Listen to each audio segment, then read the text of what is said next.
So hello guys, तो चलिए start करते हैं आज की रिवीजन वाली क्लास। तो इस प्रश्न में पूछ रहे हैं भारत और म्यांमार सीमा की लंबाई कितनी है जिस पर भारत सरकार बाढ़ लगाने की योजना बना रही है। तो आंसर होगा 1643 किलोमीटर। मतलब भारत और म्यांमार की जो बॉर्डर है, उसकी जो सीमा है, वहां पे तारबंदी की जाएगी ताकि फिर कोई भी एक तरफ से दूसरी तरफ आ जा नहीं सके। और ऐसा क्यों किया जा रहा है? क्योंकि म्यांमार के नागरिकों की आड़ में आतंकवादी जो है वो प्रवेश कर जाते हैं हमारे देश में। तो इस चीजों को रोकने के लिए ये किया जा रहा है। तो लंबाई याद रखनी है, भारत म्यांमार की सीमा की लंबाई कितनी है? 1643 किलोमीटर है। देखो, ये प्रश्न बन सकता है स्टैटिक कि भारत के कौन कौन से राज्य हैं जो म्यांमार के साथ सीमा लगाते हैं। तो 4 हैं, अरुणाचल प्रदेश, मणिपुर, नागालैंड और मिजोरम। और एक और याद रखना प्रश्न कि अराकान योमा पर्वत ये भारत म्यांमार सीमा पर स्थित है। ये भारत और म्यांमार के बीच प्राकृतिक सीमा बनाता है। म्यांमार की कैपिटल नेपिटो होती है, करेंसी है म्यांमार क्यात। अभी पिछले साल आपको याद होगा म्यांमार में एक चक्रवात आया था मोचा नाम से, उसने वहां पे काफी तबाही मचाई थी और हमने मदद के लिए एक ऑपरेशन भी चलाया था वहां पे जिसका नाम है ऑपरेशन करुणा। अब आपके लिए एक प्रश्न है कि ये जो मोचा नाम का चक्रवात है, इसका नाम मोचा किस देश ने रखा था? बताओ, देखिए किसको पता है। बाकी अगले प्रश्न में पूछ रहे हैं किस राज्य में बापू टावर का उद्घाटन किया गया था? तो आंसर होगा बिहार में। राष्ट्रपिता महात्मा गांधी जी को समर्पित था ये बापू टावर, जिसका उद्घाटन किया गया बिहार की राजधानी पटना में। इस टावर की ऊंचाई की बात करोगे तो 120 फुट इसकी ऊंचाई है। फिर आपसे पूछ रहे विश्व सरकार शिखर सम्मेलन 2024 कहां पे आयोजित किया गया? तो आंसर होगा दुबई में। हम बात कर रहे हैं वर्ल्ड गवर्नमेंट समिट 2024 की, जो कहां पे हुआ? दुबई, यूएई में। फिर आपसे पूछ रहे हैं किस फाउंडेशन ने नोएडा एयरपोर्ट के पास आदियोगी शिव की 242 फीट ऊंची प्रतिमा बनाने की घोषणा की थी? तो आंसर होगा ईशा फाउंडेशन ने। तो प्रतिमा की ऊंचाई कितनी है? 242 फुट है। कौन बना रहा है? ईशा फाउंडेशन। कहां पे? नोएडा इंटरनेशनल एयरपोर्ट, जिसका पुराना नाम जेवर एयरपोर्ट है, उसी के पास में। ईशा फाउंडेशन आप जानते हो सदगुरु जग्गी वासुदेव का ही है। अच्छा, वैसे शिव जी की एक प्रतिमा हमने और पढ़ी थी, स्टैच्यू। ये दुनिया की सबसे ऊंची शिव प्रतिमा है जो आपको राजस्थान के नाथ द्वारा में मिलेगी, जिसकी हाइट है 369 फुट और उसका नाम क्या है? Statue of belief. अगला प्रश्न देखो, अभी artificial intelligence and national security नाम से बुक किसने लॉन्च की? तो आंसर होगा अनिल चौहान ने। अनिल चौहान कौन है? हमारे दूसरे नंबर के चीफ ऑफ डिफेंस स्टाफ हैं। बुक का नाम क्या है? AI and national security. और इसको लिखा किसने है? 2 जनों ने लिखा है, विजय खड़े और अमित सिन्हा ने। ये ध्यान में रखना। फिर आपसे पूछ रहे हैं भारत में एशियन डेवलपमेंट बैंक की कंट्री निदेशक कौन बनी है? तो आंसर होगा मिया ओका। तो एशियन डेवलपमेंट बैंक ने अभी भारत के लिए कंट्री डायरेक्टर के रूप में मिया ओका को नियुक्त किया था। एशियन डेवलपमेंट बैंक जिसकी स्थापना होती है 1966 में, 68 देश इसके सदस्य हैं, मेंबर कंट्रीज हैं। और हेडक्वार्टर मनीला फिलीपींस में आपको मिलेगा और हेड है मसात्सुको असाकावा। ऑप्शन में अगर आप जाना चाहोगे तो दिल्मार रूसेफ का नाम आपको दिखेगा। ये भी न्यू डेवलपमेंट बैंक की हेड है, जो ब्राजील से हैं ये। और अभी आपको पता है न्यू डेवलपमेंट बैंक का नया नवीनतम मेंबर कौन सा बना था? इजिप्ट बना था। इंद्रमणि पांडे की बात करें तो बिम्स्टेक के अभी नए सेक्रेटरी जनरल बने थे, याद रखना ये इंपॉर्टेंट है नाम। और जिम स्केया ये यूके से हैं, inter governmental panel on climate change के अध्यक्ष बने थे ये पिछले साल। और ये प्रश्न एग्जाम में आया था। प्रश्न ये आया था कि ये किस देश के हैं।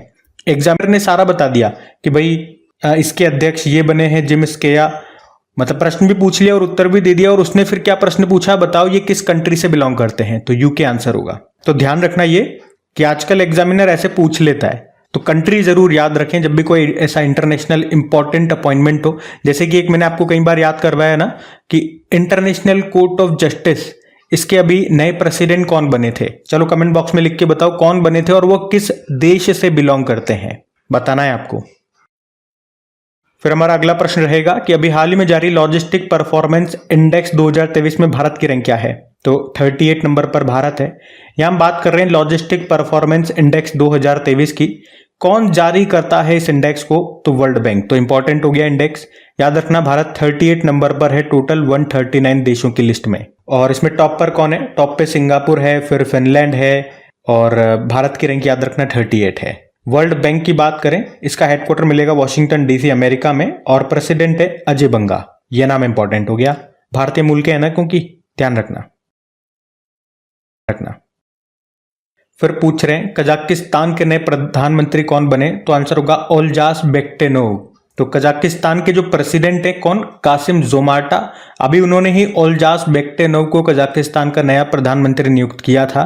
किनका स्थान लिया उन्होंने, अली खान इस्माइलोव का स्थान लिया।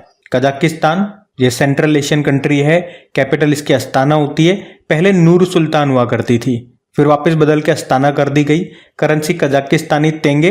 अच्छा, आजकल वो थोड़ा सा एक वो बड़ा वायरल हो रहा है ना, एक वो अजीब सा गाना, तेंगे तेंगे तेंगे। मेरे को लग रहा है वो यहीं से लिया है, तेंगे तेंगे तेंगे। बताओ यार, कुछ भी वायरल हो जाता है। बस हमारी पढ़ाई वाली क्लास ही वायरल नहीं होती, जिसमें इतनी काम की चीजें होती है। बाकी सारी फालतू चीजें वायरल होती है, तेंगे तेंगे तेंगे। गजब बेइज्जती है यार।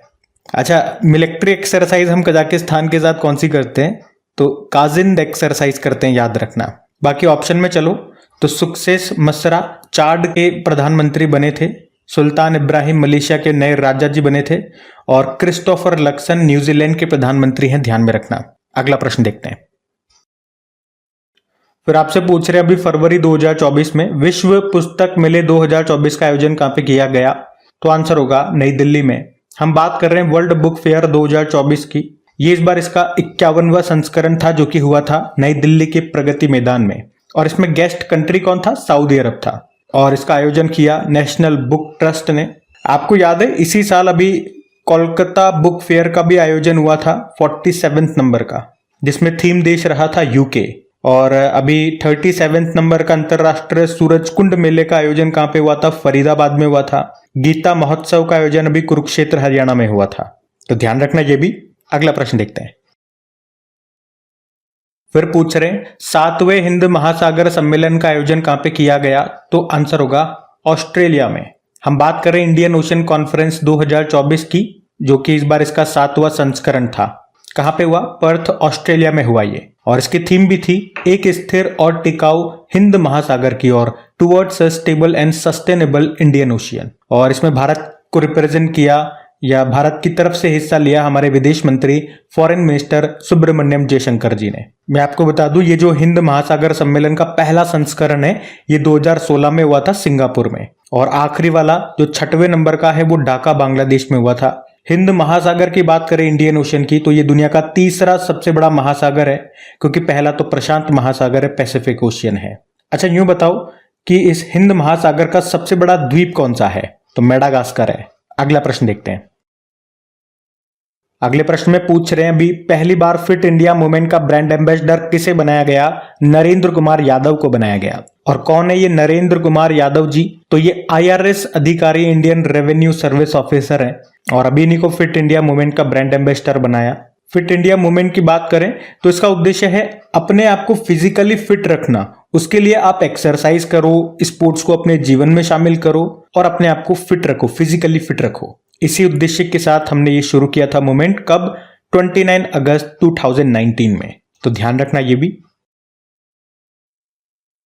फिर पूछ रहे हैं विश्व रक्षा प्रदर्शनी 2024 का आयोजन ये किस देश में किया गया, तो आंसर होगा सऊदी अरब में। यहां हम बात कर रहे हैं वर्ल्ड डिफेंस एग्जीबिशन 2024 की, जिसका आयोजन सऊदी अरब ने किया। और यहां पे हुआ क्या, यहाँ पर मतलब जितने भी वेपन्स होते हैं, जितने भी मतलब हथियारों से संबंधित जो भी सामान है, जो भी प्रोडक्ट्स हैं, उनकी यहाँ पे प्रदर्शनी लगाई गई। एग्जीबिशन था एक तरह से हथियारों का, और यहाँ पे भारत को रिप्रेजेंट किया था हमारे रक्षा राज्य मंत्री अजय भट्ट जी ने। सऊदी अरब की कैपिटल होती है रियाद, करेंसी है सऊदी रियाल। फिर आपसे पूछ रहे हैं नामीबिया के नए राष्ट्रपति कौन बने, तो नांगोलो हुम्बुम्बा बने। हुम्बुम्बा। नामीबिया एक अफ्रीकी देश है, और आपको याद हो तो हम जो चीते लेकर के आए थे वो यहीं से लेकर के आए थे, हुम्बुम्बा से, जहाँ के ये बने हैं राष्ट्रपति हुम्बुम्बा। पहले आपने पता हो वो रामायण वगैरह में शायद एक नाम आता था, एक राक्षसनी का आता था शायद, रामायण अगर मैं गलत नहीं हूं तो वहीं आता होगा, हिडिम्बा आता था, सुना था हिडिम्बा, उसकी तरह लग रहा है इनका नाम, हुम्बुम्बा, नांगोलो हुम्बुम्बा। अच्छा, इसकी कैपिटल क्या होती है, कैपिटल ध्यान रखना भैया, कैपिटल याद नहीं होगी आप में से किसी को शायद, तो इसकी कैपिटल होती है विंडहोक, ध्यान रखना। बाकी अभी बर्नार्डो एवररेलो ये ग्वाटेमाला के नए प्रेसिडेंट बने, और गैब्रियल एटल, ये फ्रांस के सबसे युवा व पहले समलैंगिक प्रधानमंत्री बने थे। डोनाल्ड टस्क की बात करें, पोलैंड के प्रधानमंत्री बने थे, याद रखना। बाकी फिर पूछ रहे हैं आपसे, अभी 4th नंबर के जो खेलो इंडिया यूनिवर्सिटी गेम्स हुए थे, कहां पे हुए? तो ये असम में हुए थे। खेलो इंडिया यूनिवर्सिटी गेम्स 4था संस्करण हुआ था, याद रखना। अब आप लोग मुझे बताएंगे कि इसमें विजेता कौन रहा, पहले नंबर पे, दूसरे नंबर पे, तीसरे नंबर पे। 1 2 3 भी याद नहीं हो तो भाई पहले नंबर पे कौन रहा यही बता दो। बाकी आगे प्रश्न आएगा वो मैं आपको कराऊंगा, लेकिन अभी मैं आपसे पूछ रहा हूं। क्यों पूछ रहा हूं? क्योंकि आपको पता है ये हमारी करंट अफेयर्स की रिवीजन वाली क्लास है, मैं आपका रिवीजन करवा रहा हूं और इसका उत्तर आप ऑलरेडी पढ़ चुके हो आपके डेली करंट अफेयर्स वाली क्लास में, तो आपको पता होना चाहिए। देखते हैं किस किस को पता है। ये आपका टेस्ट हो गया एक तरह से। बीच बीच में जो मैं प्रश्न पूछता हूं ना, समझा करो ये टेस्ट हो रहा है आपका, साथ के साथ टेस्ट भी ले रहा हूं मैं आपका। और उस टेस्ट का रिजल्ट आपको हाथों हाथ मिल जाता है। कौन देता है? आप खुद दे देते हो। पता है आपको तो टेस्ट पास, नहीं पता तो भाई दिक्कत है, मेहनत करने की जरूरत है। देखो अगला प्रश्न क्या है फिर। अगले प्रश्न में पूछ रहे हैं भी, किसे अपशिष्ट जल प्रबंधन के लिए जल योद्धा पुरस्कार से सम्मानित किया गया? तो आंसर होगा नोएडा प्राधिकरण को। तो सिंपल सा याद रखना, ये तो 1 लाइनर प्रश्न हो गया आपका। तो आज का सेशन यहीं तक रखते हैं, छोटा ही सेशन रखते हैं और चीजें भी धीरे धीरे चलती रहे और आपको चीजें याद होती रहे। बस सेशन पसंद आता है तो लाइक कर दिया करो। मैं इस वीडियो के स्टार्टिंग में या बीच में आपको याद नहीं दिला पाता हूं, भूल जाता हूं, तो आप खुद से अपने आप से वीडियो को लाइक कर दो यार, शेयर कर दिया करो। Thank you.